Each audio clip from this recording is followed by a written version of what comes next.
Hello guys, welcome to my YouTube channel smart study classes. मैं Vipin sir आप लोगों का एक बार फिर से आज एक नए चैप्टर के साथ डिस्कस करने जा रहे हैं। ठीक है, अभी तक हमने 2 चैप्टर कवर कर दिया जिसमें मानव जन्म।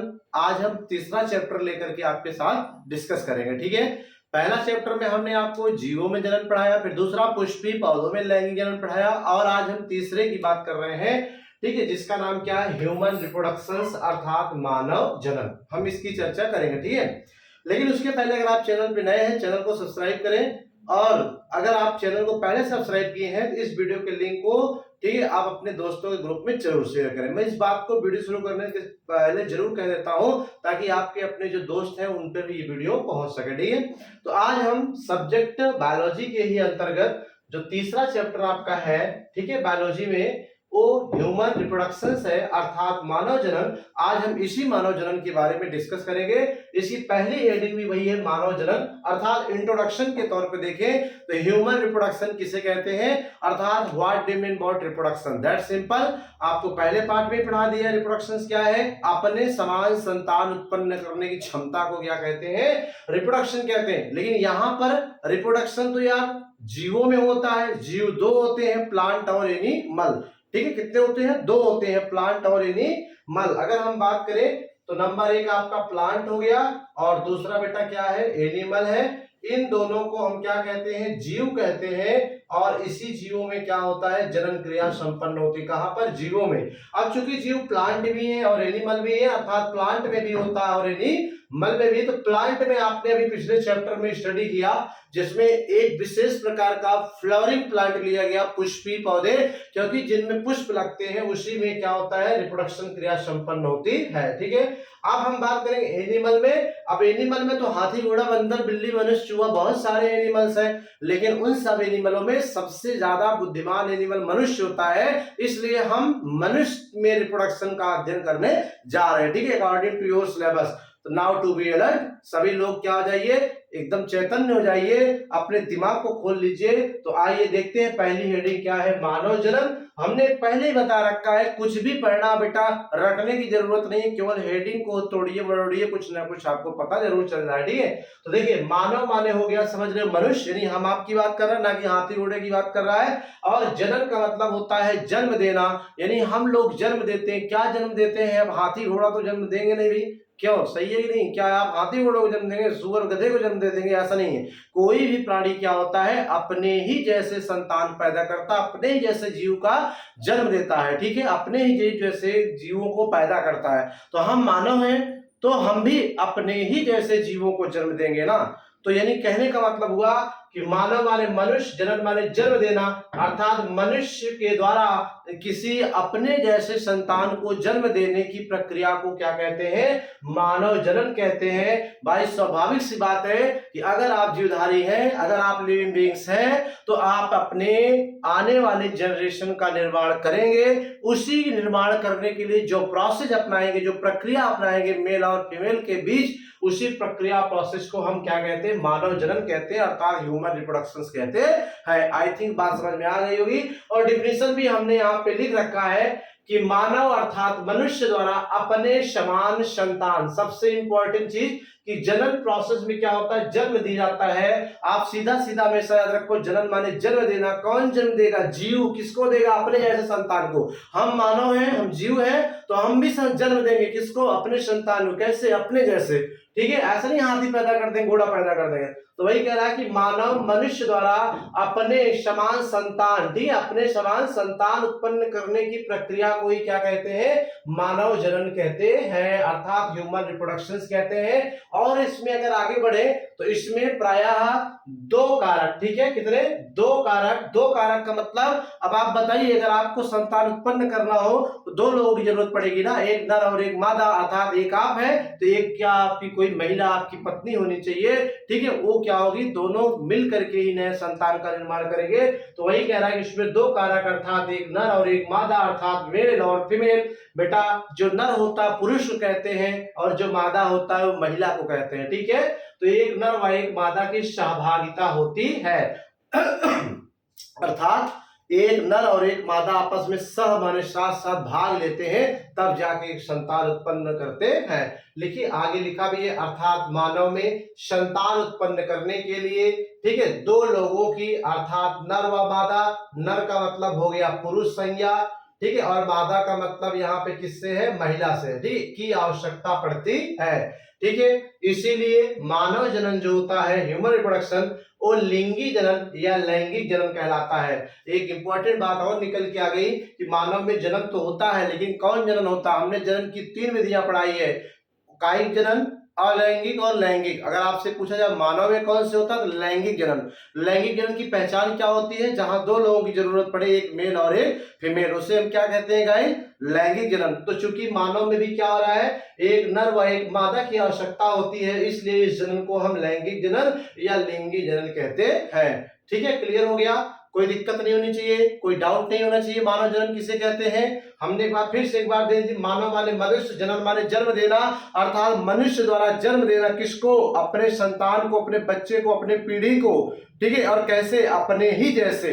तो इस प्रोसेस को हम क्या कहते हैं, मानव जनन, और इसमें दो लोग की आवश्यकता पड़ती है, एक नर एक मादा, अर्थात एक पुरुष और एक महिला, इसलिए इस जनन को लैंगिक जनन भी कहते हैं, अर्थात सेक्सुअल रिप्रोडक्शन या लिंगी जनन कहते हैं। ठीक है गाइस, कोई दिक्कत नहीं होनी चाहिए। चलते हैं नेक्स्ट रीडिंग की ओर। नेक्स्ट रीडिंग आपका है लैंगिक द्विरूपता, जिसको सेक्सुअल डायमॉर्फिज्म कहते हैं। क्या कहते हैं, सेक्सुअल डायमॉर्फिज्म कहते हैं, लैंगिक द्विरूपता कहते हैं। लैंगिक द्विरूपता भी हमने कहा कुछ भी आपको रटने की जरूरत नहीं है, जो भी आपको पढ़ना है, जो भी समझना है, हेडिंग को थोड़ा तोड़िए मरोड़िए तो सब कुछ पता चलेगा। तो यहाँ देखिए, लैंगिक का मतलब तो आप समझ गए, लिंग अर्थात स्त्रीलिंग और पुल्लिंग। लैंगिक का सेंस स्त्रीलिंग और पुल्लिंग अर्थात नर और मादा अर्थात पुरुष और महिला से होता है।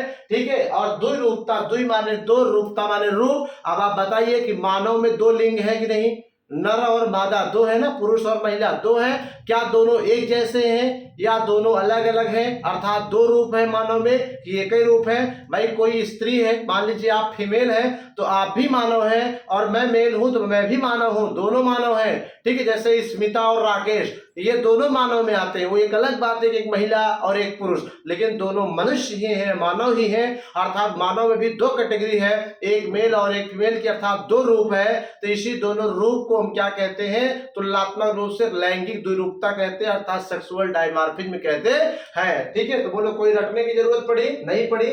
लैंगिक मतलब लिंग, द्विरूपता मतलब द्विरूप, अर्थात मानव में जो लिंग है ना वो द्विरूप होते हैं, दो प्रकार के होते हैं, एक स्त्रीलिंग एक पुल्लिंग, अर्थात एक नर और एक मादा। ठीक है, तो इसी को हम क्या कहते हैं, सेक्सुअल डायमॉर्फिज्म अर्थात लैंगिक द्विरूपता कहते हैं। अभी कह भी रहा कि मानव में वे लक्षण जो नर को मादा से भिन्न करने का कार्य करते हैं, तो उस घटना को लैंगिक द्विरूपता कहते हैं। ठीक है, कौन कौन से लक्षण कह रहा कि जो नर को मादा से क्या करते हैं, भिन्न करने का कार्य करते हैं।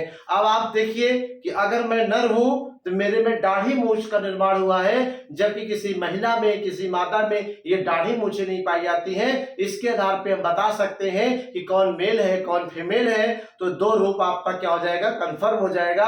और दूसरा आपका है, किसी महिला में स्तन का विकास होता है, स्तन ग्रंथियों का डेवलपमेंट होता है, लेकिन पुरुष में स्तन ग्रंथियां तो होती हैं लेकिन विकसित नहीं होती है। ये दोनों कहीं ना कहीं एक दूसरे में क्या कर रहा है, डिफरेंस पैदा कर रहा है, जो ये बता रहा है कि दो रूप है आपके मानव के, एक मेल और एक फीमेल। ठीक है, इसके अलावा भी महिलाओं में जो होता है, उनकी आवाज की बात करें, साउंड की बात करें, वो पतली और सुरीली हो जाती है, जबकि पुरुषों में क्या होती है, आवाज मोटी और भड़काऊ हो जाती, कड़क हो जाती है। इससे बता सकते हैं, अगर पर्दे के पीछे से कोई बोले तो हम बता सकते हैं कि पुरुष बोल रहा है कि महिला बोल रही है, या फोन पे आप कहीं बात कर रहे हैं तो आपको पता चल जाएगा कि बोलने वाला पुरुष है या महिला है। तो ये जो अंतर आपको समझ में आ रहा है इन लक्षणों से ना, इसी अंतर को लैंगिक द्विरूपता कहते हैं। ठीक है, अर्थात सेक्सुअल डायमॉर्फिज्म कहते हैं दोस्तों। तो लिखा भी है कि मानव में वे लक्षण जो नर को मादा से भिन्न करने का कार्य करते हैं, तो ऐसी घटना को, ऐसी प्रक्रिया को लैंगिक द्विरूपता कहते हैं, सेक्सुअल डायमॉर्फिज्म कहते हैं। जैसे अगर यहाँ पे कहा जाए तो एक एक करके हमने यहाँ पे लिख रखा है कि पुरुषों में दुग्ध ग्रंथियां विकसित नहीं होती है, परंतु स्त्रियों में दुग्ध ग्रंथियां क्या होती हैं, विकसित होती हैं। ठीक है। यहाँ पे क्या है, विकसित नहीं होती है, लेकिन यहाँ पे क्या है, विकसित होती है। किसमें, स्त्रियों में। ये क्या है, ये सेक्सुअल डायमॉर्फिज्म को प्रदर्शित कर रहा है, लैंगिक द्विरूपता को प्रदर्शित कर रहा है मानव में। ठीक है। अगर आपसे कोई पूछ ले इस तरह से क्वेश्चन कि पुरुषों में स्तन ग्रंथियों का विकास नहीं है जबकि महिलाओं में है, तो ये दोनों भिन्नता क्या कहलाती है, तो ये सेक्सुअल डायमॉर्फिज्म कहलाता है, अर्थात लैंगिक द्विरूपता के अंतर्गत आता है दोस्तों। ठीक है। दूसरे की बात करें, पुरुषों में दाढ़ी मूछें पाई जाती है। दाढ़ी मूछें क्या होती है, पाई जाती है पुरुषों में, परंतु स्त्रियों में जो दाढ़ी मूछें वो बेटा नहीं पाई जाती है। तो ये दोनों में जो डिफरेंसेज है, ये सेक्सुअल डायमॉर्फिज्म को रिप्रेजेंट कर रहा है, अर्थात लैंगिक द्विरूपता को प्रदर्शित करता है। फिर से बात करें तीसरे की, पुरुषों में आवाज भारी होती है व कड़क होती है, ठीक है, परंतु स्त्रियों में आवाज पतली और सुरीली होती है। एकदम सही। अगर कोई पुरुष आपको डांट दे, आपके पापा डांट दे तेजी से डट कहेगा, तो आपको डर जाओगे एकदम, क्योंकि उनकी आवाज भारी और कड़क है। लेकिन आपकी मम्मी डांट दे तो वो उस तरह से नहीं डांट पाएगी। दोनों में आवाज में, साउंड में क्या होता है, डिफरेंस होता है। इसे हम क्या कहते हैं, लैंगिक द्विरूपता कहते हैं, अर्थात सेक्सुअल डायमॉर्फिज्म कहते हैं। फिर बात करें तो पुरुषों में वक्ष पर बाल पाए जाते हैं, यानी पुरुष जो होते हैं उनके सीने वाले भाग पर, आगे वाले भाग पर या पूरे बॉडी में कह लीजिए हेयर्स पाए जाते हैं, बाल पाए जाते हैं। मगर स्त्रियों में जो होता है, स्त्रियों में वक्ष भाग पर जो होता है कोई बाल नहीं होता है। ये भी एक क्या है, फिजिकली रूप से सेक्सुअल डायमॉर्फिज्म को प्रदर्शित कर रहा है। ठीक है। फिर से बात करें, पुरुषों में जो नितंब है, नितंब का मतलब होता है कमर के पीछे वाले भाग पर, अगर बात करें हम बैक साइड पे, वसा जो होती है ये कम जमा होती है, जिसकी वजह से पीछे वाला जो नितंब वाला भाग है वो कम उभरा हुआ होता है। परंतु स्त्रियों में नितंब भाग पर अधिक वसा जमा हो जाती है, फैट जमा हो जाती है। इस फैट के जमा होने के कारण ही उनका नितंब वाला भाग, कमर के पीछे का भाग ज्यादा से ज्यादा पुरुषों की तुलना में क्या होता है, निकला हुआ होता है। तो ये भी कहीं ना कहीं बताता है कि दोनों में क्या है, सेक्सुअल डायमॉर्फिज्म है, अर्थात लैंगिक द्विरूपता पाई जाती है। ठीक है। तो इस तरह से जो लक्षणों का हमने कंपैरिजन करके लैंगिक द्विरूपता को भी आपको समझाया। ठीक है। इस बात को भी आपसे क्वेश्चन पेपर में पूछा जा सकता है कि सेक्सुअल डायमॉर्फिज्म किसे कहते हैं, उदाहरण सहित आप समझाइए। ठीक है। और नीचे लिखा है कि मानव में उपरोक्त तुलनात्मक लक्षणों की जो भिन्नता है, यानी मनुष्य में जो ये अभी पांचों लक्षण हमने तुलना करके मेल और फीमेल की बताया ना, इस भिन्नता को हम क्या कहते हैं, लैंगिक द्विरूपता कहते हैं, अर्थात सेक्सुअल डायमॉर्फिज्म कहते हैं। ठीक है। क्या कहते हैं, सेक्सुअल डायमॉर्फिज्म कहते हैं। ठीक है। इतना समझ में आ गया। फिर से कह रहा हूं, ज्यादा आप सोचिए मत, एकदम खुला पढ़िए, एकदम ओपन माइंड करके पढ़िए दोस्तों, कोई दिक्कत नहीं है। लैंगिक मतलब लिंग, द्विरूपता माने द्विरूप होता है, एक मेल का एक फीमेल का। कैसे, हाउ टू डिटरमिन, कैसे डिफरेंट करेंगे लक्षणों के आधार पर, इसे ही हम क्या कहते हैं, लैंगिक द्विरूपता कहते हैं। और इतना ही नहीं, मैं ये नहीं कहूँ लैंगिक द्विरूपता सिर्फ मानव में ही पाई जाती है, तो मैं मानव का चैप्टर पढ़ा रहा हूं इसलिए बता दिया। जहां जानवरों में बात कर लो, भैंस में भी देखिए मेल फीमेल होते हैं, गाय में भी मेल फीमेल होते हैं, मुर्गा मुर्गी इसमें भी होते हैं, पक्षियों में भी होते हैं, सांप में नाग नागिन, ये भी क्या है आपके, मोर में देखिए मोर मुरैली बोलते हैं ना ऐसे। तो ये क्या है, डिफरेंसेस है, अर्थात सेक्सुअल डायमॉर्फिज्म मानव में नहीं पाए जाते हैं बल्कि अन्य प्राणियों में भी पाए जाते हैं। कुछ पौधों में भी, ऐसा नहीं है, पौधों में भी पाए जाते हैं, ऐसा नहीं है सिर्फ एनिमल्स में पाए जाते हैं। तो इस तरह से आपका सेक्सुअल डायमॉर्फिज्म इन ह्यूमन हो गया।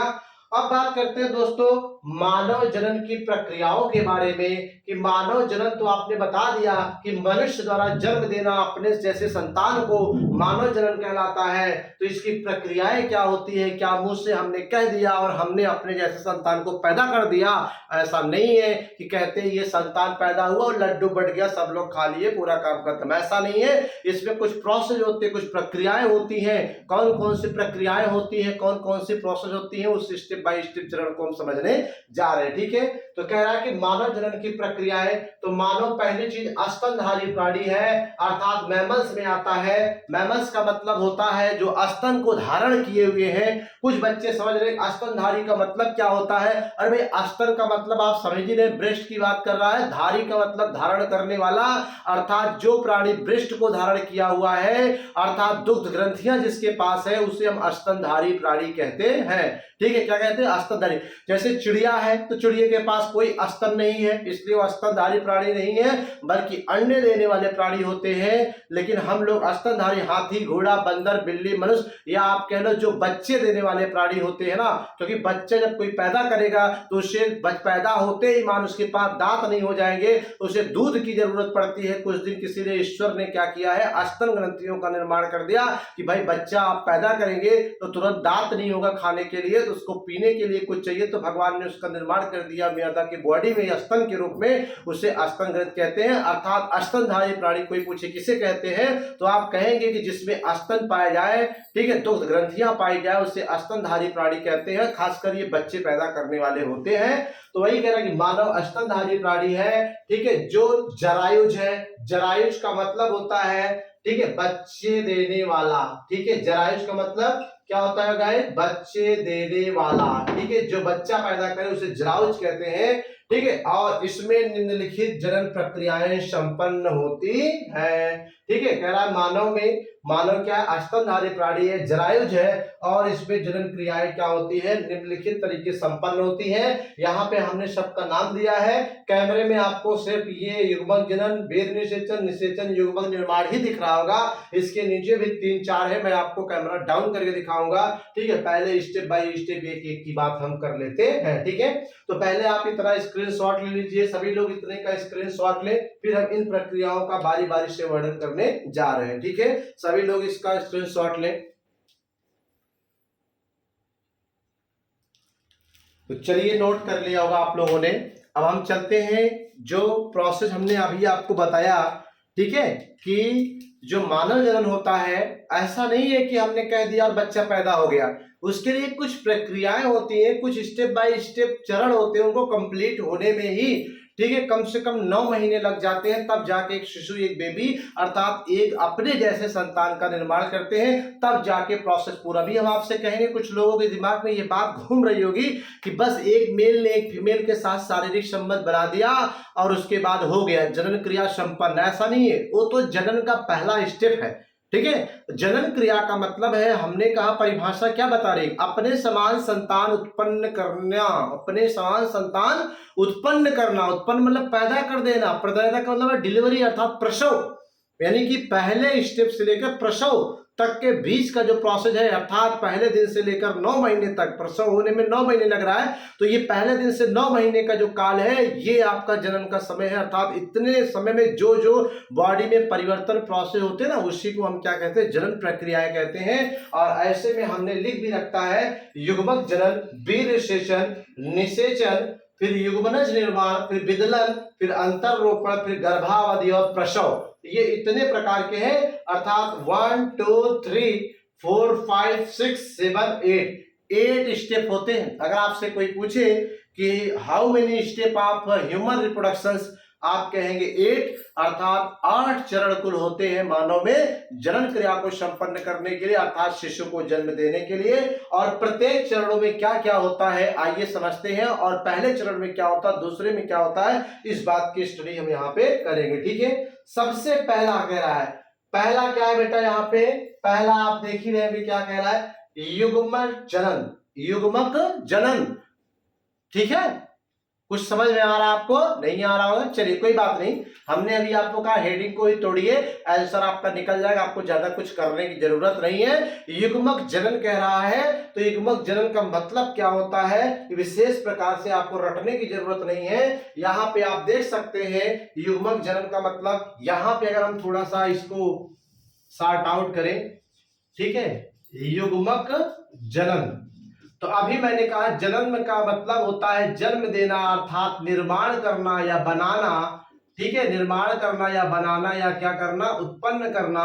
युग्मक का मतलब होता है शुक्राणु, यहाँ पे, ठीक है, और हुआ किससे, अंडाणु से। किससे, शुक्राणु हुआ अंडाणु से, जिसको बायोलॉजी की भाषा में यंग से रिप्रेजेंट करते हैं, स्मॉल यंग से, ठीक है। तो अब आपके दिमाग में आ गया होगा कि युग्मक जनन कह रहा है, जनन माने निर्माण करना या उत्पन्न करना या बनाना।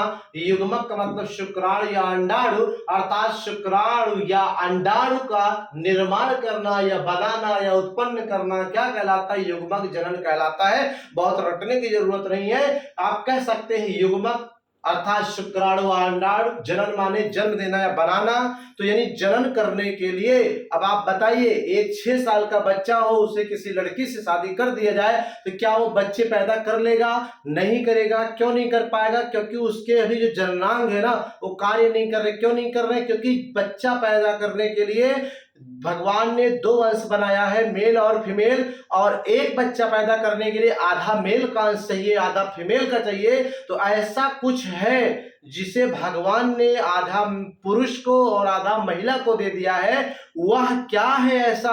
वह यही है आपका शुक्राणु व अंडाणु, जिसे बायोलॉजी की भाषा में युग्मक भी कहते हैं। जब तक ये युग्मक क्या होंगे, मिलेंगे नहीं, तब तक बेबी निर्माण नहीं होगा। लेकिन दोस्तों मिलने के पहले इनका बॉडी में बनना भी जरूरी है, इसलिए मिलने से पहले इनका बनना चाहिए। अर्थात सबसे पहले अगर हम बात करें किसी बच्चे को, किसी व्यक्ति को, किसी मेल को संतान पैदा करना है तो पहले उसके अंदर शुक्राणु व अंडाणु महिला के अंदर बनने चाहिए। ठीक है, तो सबसे पहली प्रक्रिया कह रहा है कि युग्मक जनन होना चाहिए, अर्थात युग्मक का निर्माण होना चाहिए। अर्थात महिला हो तो अंडाणु का, और अगर पुरुष है तो उसमें शुक्राणु बनने चाहिए। कहां बनते हैं? शुक्राणु बनता है वृषण में। अभी हम डिटेल पढ़ाएंगे, लेकिन अभी बता रहे हैं कि जो शुक्राणु होता है ये पुरुष के वृषण में बनता है, जिसे टेस्टिस कहते हैं, और जो अंडाणु होता है ये महिला के अंडाशय में बनता है, जिसे ओवरी कहते हैं। और इनकी जो संख्या होती है टोटल ओवर आउट 2 होती है, अर्थात वृषण भी 2 होते हैं और अंडाशय भी 2 होते हैं। ठीक है, अर्थात पुरुषों में जो शुक्राणु बनता है वो वृषण में बनता है। वृषण 2 होते हैं, लेफ्ट और राइट, जिसे अंड हम समझते हैं। और दूसरा अंडाणु होता है, ये भी महिला में पाया जाता है, इसमें अंडाणु बनता है, किसमें? अंडाशय में। ये महिला में पाया जाता है, ये भी 2 होता है, लेफ्ट राइट, जो बॉडी के अंदर होता है, पुरुषों में बॉडी के बाहर होता है। ठीक है, तो ये चीजें यहाँ पे पहला स्टेप हो गया। तो यहाँ पे हम क्या लिखेंगे अगर इसमें लिखना हो कि युग्मक जनन क्या है, तो बोलेंगे कि युग्मक निर्माण की प्रक्रिया को, ठीक है, क्या है बेटा? युग्मक निर्माण, अर्थात यहां लिखेंगे कि शुक्राणु व अंडाणु। ठीक है, क्या लिखेंगे? शुक्राणु व अंडाणु। तो शुक्राणु और अंडाणु को small n and small n से व्यक्त करते हैं बायोलॉजी में। तो युग्मक निर्माण अर्थात शुक्राणु व अंडाणु की प्रक्रिया को, ठीक है, की प्रक्रिया को युग्मक जनन कहते हैं। क्या कहते हैं? युग्मक जनन कहते हैं। ठीक है, यह क्या है बेटा? पहला चरण है, यह पहला चरण है। ठीक है, तो इसमें कह रहा था ना कि मानव जनन की जो प्रक्रियाएं थी, इसमें क्या है? निम्नलिखित प्रक्रियाएं थी, जिसमें पहला आपका प्रक्रिया, पहला स्टेप, पहला चरण क्या है? युग्मक जनन है। युग्मक जनन क्या है? शुक्राणु व अंडाणु की प्रक्रिया। ठीक है, किसके? निर्माण की, अर्थात युग्मक निर्माण, यानी शुक्राणु व अंडाणु निर्माण की प्रक्रिया को युग्मक जनन कहते हैं। तो 1 नंबर का अगर आपसे पूछा जाए तो आपको सिर्फ एक लाइन लिखना होगा, अब रटने की जरूरत नहीं है कि युग्मक जनन किसे कहते हैं। अरे भाई, जनन माने जन्म देना, बनाना, निर्माण करना, युग्मक माने शुक्राणु व अंडाणु, अर्थात शुक्राणु अंडाणु बनने की क्रिया को युग्मक जनन कहते हैं। It is the first process of the human reproduction. ठीक है, ये क्लियर हो गया। चलिए, मान लीजिए किसी मेल में अंडाणु, किसी मेल में शुक्राणु बन गया और किसी फीमेल में अंडाणु बन गया, तो अब दोनों क्या हैं? अब प्रजनन के लिए दोनों रेडी हैं। दोनों की बॉडी जो है एक दूसरे से संविधानता करने के लिए तैयार है। तो जब तैयार है तो दोनों पास आएंगे, और दोनों पास आएंगे, शारीरिक रूप से संपर्क बनाएंगे, तो जो मेल होगा वो क्या करेगा? फीमेल के साथ रिप्रोडक्शन करेगा। तो आफ्टर लास्ट क्या करेगा कि अपने शरीर से जो शुक्राणु बना हुआ है ना वृषण में, वो शुक्राणु क्या करेगा? मादा की बॉडी में स्थानांतरित कर देगा। ठीक है, जब स्थानांतरित कर देगा तो उस क्रिया को वीर्यसेचन कहते हैं। क्या कहते हैं? वीर्यसेचन कहते हैं। तो ध्यान दीजिए, यहां पहले क्या हुआ कि मादा में अंडाणु बना और फीमेल में क्या हुआ? शुक्राणु बन गया। यानी कि पुरुष में शुक्राणु बना और महिला में अंडाणु बन गया। अब दोनों जब तक मिलेंगे नहीं तब तक बच्चे नहीं पैदा होगा, बनेगा ही नहीं। तो उसमें क्या किया कि उस एक पुरुष को बच्चा चाहिए, अपनी अगली पीढ़ी चाहिए, अपनी संतान चाहिए। तो क्या हुआ? उस मादा के पास गया, ठीक है, अपनी पत्नी के पास गया। तो पास जाने के बाद भगवान ने कहा भाई पहले शुक्राणु अंडाणु मिलना चाहिए। तो मिलाने के लिए क्या किया? मेल ने, अर्थात पुरुष ने, उस आदमी ने क्या किया? उस महिला के साथ रिप्रोडक्शन किया, शारीरिक संबंध बनाया, इसलिए ताकि उसका शुक्राणु उस मादा की बॉडी में जाए। और संबंध बनाने के आफ्टर सम टाइम्स बाद क्या हुआ, शुक्राणु उससे बॉडी से निकलकर मादा की बॉडी में चला गया। तो जब चला गया जिसे हम क्या कहते हैं, वीर्यसेचन कहते हैं या स्पर्म ट्रांसफर कहते हैं, क्या कहते हैं, वीर्यसेचन। तो समझ में आया वीर्यसेचन क्या है कि किसी नर द्वारा, ठीक है, किसी पुरुष या नर का शुक्राणु को मादा की बॉडी में डाल देना, स्थानांतरित कर देना, ठीक है, तो क्या कहलाता है, वीर्यसेचन। तो यहाँ पे हम कहेंगे कि जो शुक्राणु है, शुक्राणु का या शुक्राणुओं का, ठीक है, मादा में, ठीक है, स्थानांतरित करना। भाई ये तो हमारे पास है ना, तो जब तक हम मादा में स्थानांतरित नहीं करेंगे तब तक अंडाणु से मिलेगा नहीं। स्थानांतरित करना, ठीक है, क्या कहलाता है, वीर्यसेचन कहलाता है। स्थानांतरित करना वीर्य सेचन कहलाता है। क्या कहलाता है, वीर्यसेचन कहलाता है। ठीक है, क्लियर हो गया कि वीर्यसेचन क्या है, वीर्य माने शुक्राणु होता है, शुक्राणुओं को ही हम वीर्य कहते हैं, देसी भाषा में, व्यवहारिक भाषा में स्पर्म कहते हैं, शुक्राणु कहते हैं, नर युग्मक भी कहते हैं। तो शुक्राणुओं का मादा में क्या कर देना, स्थानांतरित कर देना, ट्रांसफर कर देना। भाई ऐसा तो है नहीं 2 किलोमीटर दूर खड़े हैं तो हम ट्रांसफर कर देंगे, उसके लिए हमें पास आना पड़ेगा। जब पास आएंगे तो रिप्रोडक्शन प्रक्रिया में हम क्या करेंगे, शुक्राणु को उसकी मादा की बॉडी में स्थानांतरित करेंगे। यह दूसरी प्रक्रिया है, इसी को हम वीर्यसेचन कहते हैं। अब तो तीसरा आता है निषेचन। निषेचन का मतलब क्या हुआ कि जब हमने वीर्य को छोड़ा, यहाँ पे देखिए एक फिगर बना रहे हैं, ध्यान दीजिए, फीमेल बॉडी का यहाँ पे हम एक फिगर बना दे रहे हैं जिससे आपको और क्लियर हो जाए ये चीजें। ठीक है, यहाँ पे हम आपको फिगर ड्रा कर देंगे थोड़ा सा, तो आपको समझने में थोड़ा आसानी हो जाएगी। ठीक है, तो इस तरह से ये आपका, ठीक है, फिगर यहाँ पे बन के कंप्लीट हो रहा है। तो ये आपका लगभग बन गया। अभी हम फिगर बहुत अच्छे से बनाएंगे, लेकिन अभी टेम्पररी बना रहे हैं। तो ये आप समझ लीजिए इस तरह से, ये आपका गर्भाशय हो गया। ठीक है, ये क्या है गाइस, ये गर्भाशय है और ये अंडाशय है। क्या है, अंडाशय है, और ये भी क्या है, अंडाशय है। हमने कहा 2 होते हैं, लेफ्ट और राइट, इसको ओवरी कहते हैं। और यही आपका जो है प्रजनन मार्ग है। ठीक है, प्रजनन मार्ग है, या इसे प्रसव मार्ग भी कहते हैं। ठीक है, या इसे हम विज्ञान की भाषा में समझे तो योनि कहते हैं, वेजाइना कहते हैं। ठीक है, ये हो गया। अब क्यों है, यहाँ पर अंडे बनते हैं जिसे अंडाणु कहते हैं। चूंकि अंडाशय है तो इसी में क्या होगा, ये बनेगा। ठीक है, तो ये आपका क्या बन गया भैया, अंडाणु बन गया। क्या बन गया, अंडाणु बन गया, जिसे ओवम कहते हैं। क्या कहते हैं, ओवम कहते हैं। ये भी आपका क्या बन गया, अंडाणु बन गया। क्या बन गया, अंडाणु बन गया, जिसे ओवम कहते हैं। ठीक है, 2 होता है, लेफ्ट और राइट। ठीक है, तो अगर इस महिला को बच्चा पैदा करना है, सबसे पहले इसके अंदर क्या बनने चाहिए, अंडाणु बनने चाहिए। और अगर पुरुष है तो उसके अंदर शुक्राणु। तो मान लीजिए महिला में अंडाणु बन चुका है, ठीक है, और पुरुष में शुक्राणु, दोनों को बच्चा चाहिए, दोनों पास आए। तो पुरुष ने क्या किया, इसके इस प्रजनन मार्ग में क्या किया, ठीक है, बोलो, अपने शिश्न द्वारा यहाँ पे शुक्राणु को छोड़ दिया। जब शुक्राणु को छोड़ दिया तो शुक्राणु क्या होते हैं, इसके आगे बढ़ते हैं, गर्भाशय के रास्ते से होते हुए यहाँ पे शुक्राणु ऐसे ही आएंगे। ठीक है, ऐसे ही शुक्राणु बढ़ेंगे आगे की ओर। ठीक, ऐसे ही बढ़ गए। तो ये क्या हुआ, पहले तो शुक्राणु अंडाणु बना, इसे युग्मक जन्म कहते हैं। पहली प्रक्रिया जब बन गया, शुक्राणु को छोड़ दिया यहाँ पे इसने अंडाणु से मिलने के लिए, तो ये क्या हुआ, वीर्यसेचन। यहाँ जो शुक्राणु छोड़ रहे हैं ना, शुक्राणु आगे की ओर जा रहे हैं, तो ये क्रिया को वीर्यसेचन कहते हैं। क्या कहते हैं, वीर्यसेचन। अब निषेचन होगा। जब वीर्यसेचन कर दिया था, शुक्राणु को छोड़ दिया, तो ये अंडाणु क्या होंगे, यहाँ आएंगे। ठीक है, यहाँ से निकलकर यहाँ आएंगे। इस क्षेत्र को तुम्बिका क्षेत्र कहते हैं। ठीक है, क्या कहते हैं, तुम्बिका क्षेत्र कहते हैं। वेरी मोस्ट इंपॉर्टेंट क्वेश्चन, अगर आपसे पूछे कि निषेचन क्रिया महिला में कहाँ होती है, तो आप बताएंगे तुम्बिका क्षेत्र पर होती है। तुम्बिका क्षेत्र क्या है, फैलोपियन नलिका जो होती है, अंडवाहिनी होती है, यानी यही नलिका फैलोपियन नलिका है, अंडवाहिनी इसी का एक भाग है। क्या, तुम्बिका क्षेत्र। यही दोनों आके मिलेंगे। भाई जैसे आपने अपने मित्र को बुला लिया, भैया तू आई जा, ओके भैया तू आई गया, दोनों जने आई गए, तो कहाँ मिली, कौन एक स्थान बताए होगा ना यार, तू ही जाए तो मिली ही होगा। का कहीं चौराहा, कहीं कोनो स्थान, कहीं अड्डा, कहीं तो मिले के अड्डा होता, ऐसे ना जाए जहां तहां मिले तो घरे में घुस के मिल गए, आप चले गए, ऐसा नहीं होता ना।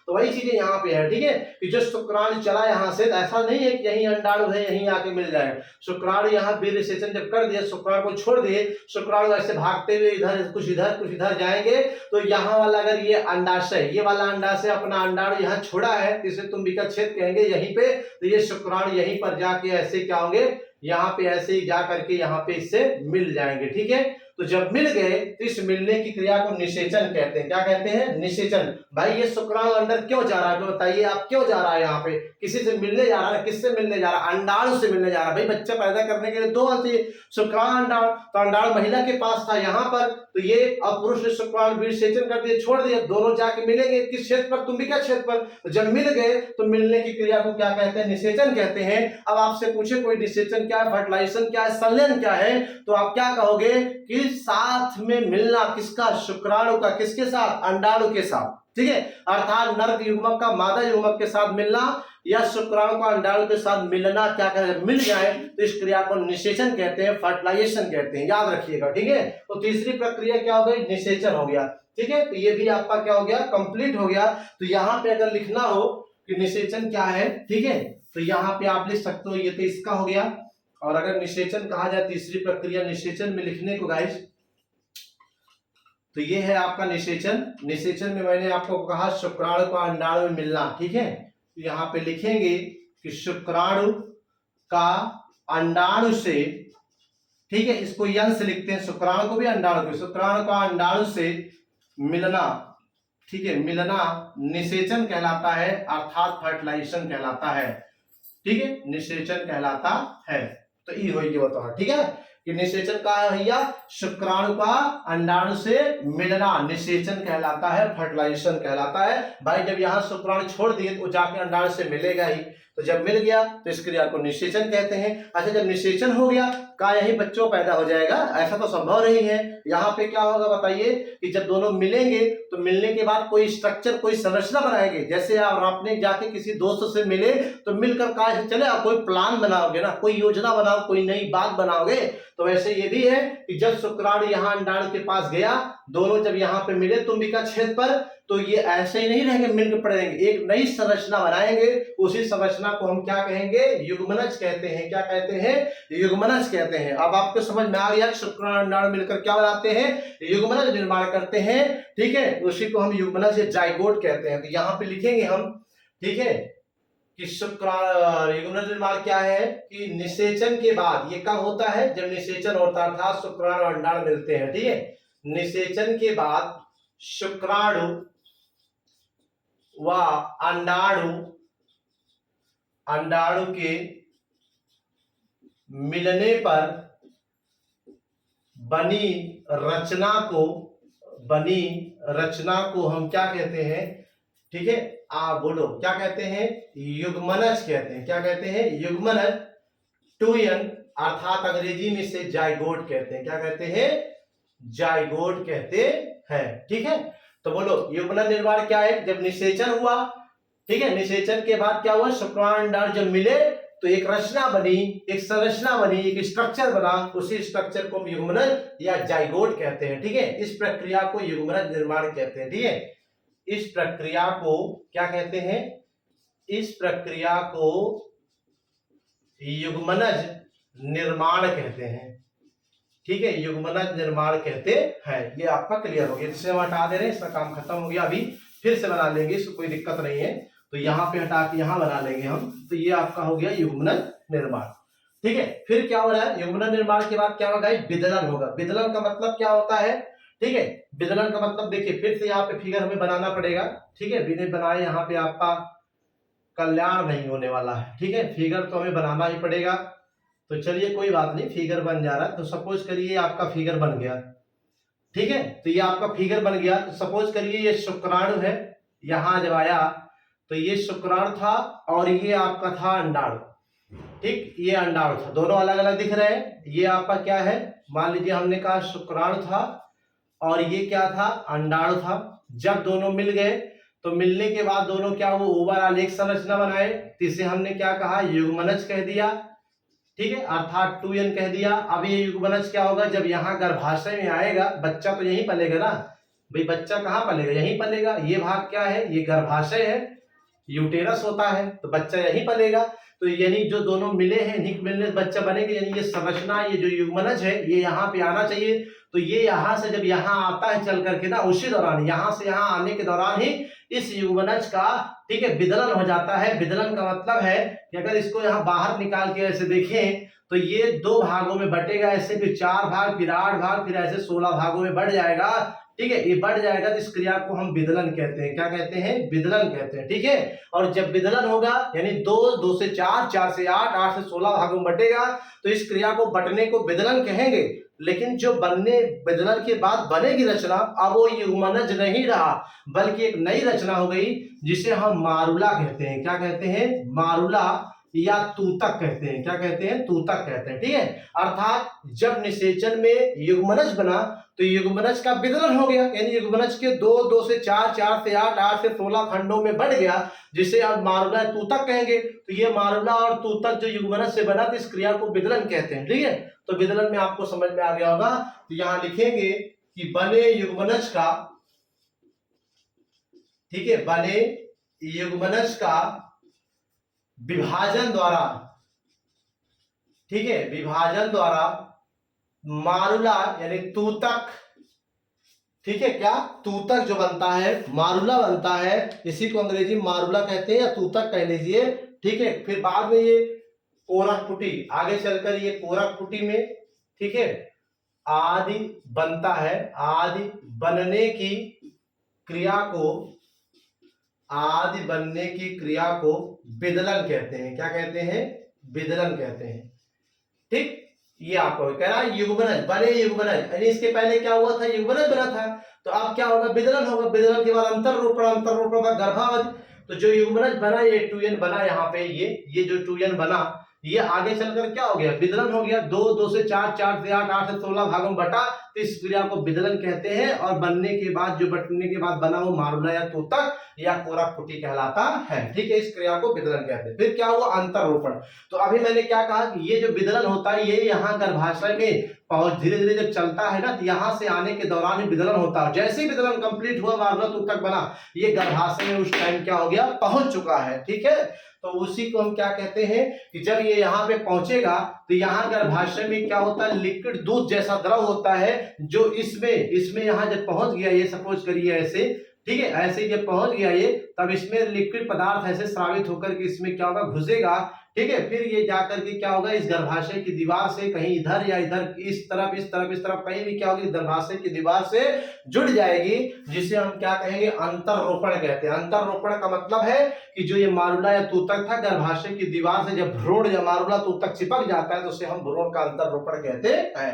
तो यहाँ लिखेंगे, ठीक है, कि कोरक पुटी का, ठीक, कोरक पुटी कहते हैं, या आप समझ सकते हो कोरक पुटी या गैस्ट्रुला भी कह सकते हैं। यहाँ पे चल करके आगे हम कोरक पुटी या गैस्ट्रुला, गैस्ट्रुला का गर्भाशय की दीवार, ठीक, गर्भाशय की दीवार से चिपकने की क्रिया को, चिपकने की क्रिया को अंतररोपण कहते हैं। क्या कहते हैं गाइज?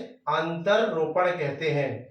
ठीक, अंतररोपण कहते हैं। अंतररोपण का मतलब आरोपित हो जाना, गर्भाशय की दीवार से चिपक जाना।